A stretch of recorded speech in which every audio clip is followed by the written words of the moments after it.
If you are a patriot or still trying to prove the Trinity, if your children believe Santa is real, if you wear a red string, hang a moon, a Star of David, or any star, a dream catcher, a Hamza, or an eye, if you pray in someone's name, if you buy ceremonial grade tea, or baby plasma, salmon semen, or believe you can live forever, if there is a small golden figurine on your desk, you offer fruit and flowers every day or just before an important transaction.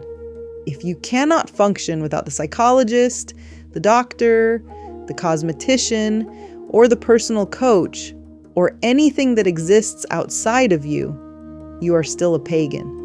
And if you do not see it, and if you do not admit it, you will never leave that place. The cure is not a change of religion, not a change of culture, not a change of a nation or state. It is an inner journey, a journey that meets death and returns it to life, back to the source, back to the one. What is rarely noticed is this: these patterns do not originate in later religions, cultures, or mythologies. They emerge from the very first layer of the text, in the first 5 books of the Torah. This is where they first step into recorded history. Not as philosophy, not as metaphor, but as clearly defined human behaviors. Right from the outset, the text points to 2 essential departures, one through worship and representation, and the other through manipulation and method. The path of worship serves as a cultural framework for social unity and identity. By focusing devotion outward through objects and symbols, communities form a collective sense of belonging and purpose. On the other hand, the path of sorcery and magic caters to the human desire for control over circumstances and outcomes. This method of engaging with reality provides a sense of empowerment and agency, even though it is illusory. Understanding these social functions reveals why societies persistently recycle these patterns.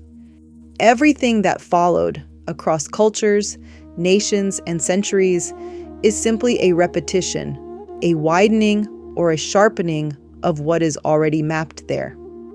Nothing structurally new was ever invented after. It was merely given new names. This is encoded in Hebrew terms such as kingship, governance, control, and rule.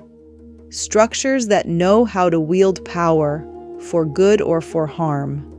All these practices gather into 2 main streams, and everything flows into one or the other. The first is foreign worship and ritual. It is devotion turned outward toward objects, images, symbols, places, and crafted representations. Anything carved, cast, displayed, lifted, or staged as a vessel of meaning or power. Anything treated as a mediator between you and the source.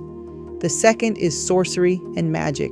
It is the effort to command reality through technique, timing, signs, words, intermediaries, or secret knowledge, reading omens, manipulating outcomes, consulting forces, energies, or the dead, using words, formulas, or rituals to press life into the shape of human desire. One path sends power outward, giving it shape and form.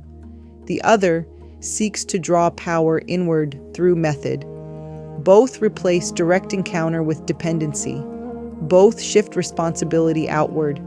Both keep the mind busy, convinced of progress, yet circling the same ground. Until this division is seen clearly, paganism does not disappear. It simply changes its costume. And seeing it is not an accusation. It is the first step out. The path is not straight. It is a curved, twisted, entangled line, a line that will straighten, but only after it passes through temptation, through prayer, through forgetting and remembering again. The snake does not attack from outside.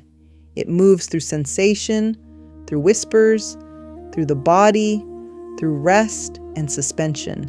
Its temptation is not a command. It is an invitation, like breadcrumbs left along the road. Each crumb is small, easy to dismiss, easy to overlook, but none of them are optional. Every fragment must be gathered, because prayer, in Hebrew, is not a wish. It is not a plea. It is not performance. It is an act of twisting, of binding and unbinding, of filtering reality itself. And when nothing changes, prayer becomes tasteless, empty. That is why the journey cannot skip stages. That is why the curve cannot straighten too soon. Only after the crumbs are collected, only after the coils are seen, only after the movement completes itself. The line begins to align. The end is not destruction. The end is not punishment. The end is always good. The curve straightens. From Jacob to Israel. Watch closely. It's all in the words. Fuck you to the world every once in a while. You have every right to. Just stop thinking, worrying, looking over your shoulder, wondering, doubting, fearing, hurting, hoping for some easy way out, struggling, grasping, confusing, itching, scratching, mumbling, bumbling, grumbling, humbling, stumbling, numbling, rambling, gambling, tumbling, scumbling, scrambling, hitching, hatching, bitching, moaning, groaning, honing, boning, horse shitting, hair splitting, nitpicking, piss trickling, nose sticking, ass gouging, eyeball poking, finger pointing, alleyway sneaking, long waiting, small stepping, evil eyeing, back scratching, searching, perching, besmirching, grinding away at yourself. Stop it and just do.